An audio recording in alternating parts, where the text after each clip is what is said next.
لما يتأثروا أولادنا بمباريات كأس العالم. يا عمي كرة القدم لعبة حلوة بصراحة، يعني بارح الأرجنتين أبدعوا، لعب حلو وممتع حتى للي ما بيحب كرة القدم، وتفرج مبارح على الأرجنتين هي وعم تلعب مع بولندا. صراحة استمتع، رائع رائع اللعب.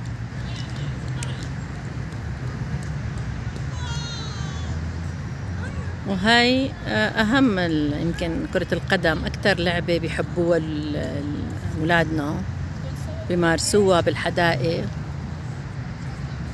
يا ريت يكون عندنا فريق فعلا يكون له دور بأنه نفرح مثل ما فرحوا مبارح جماهير الأرجنتين، مثل ما عم يفرحوا جمهور المغرب مثلا بانتصارهم.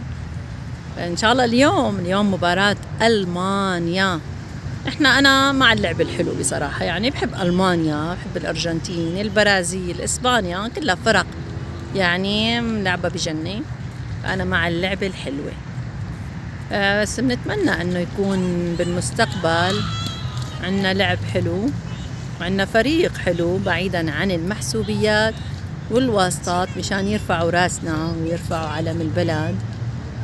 شو بدنا أحلى من هي؟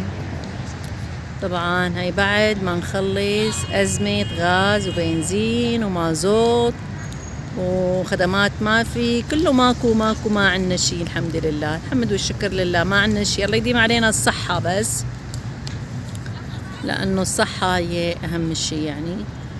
فأما مال ماكو، غاز ماكو، بنزين ماكو، مازوت ماكو، برد فيه، تعتير وفقر فيه، قهر وحزن فيه. آخ يا بلد، آخ يا بلد من قلب موجوع. وش نساوي ويش نقول؟ هالبلد كل شي فيها مو معقول.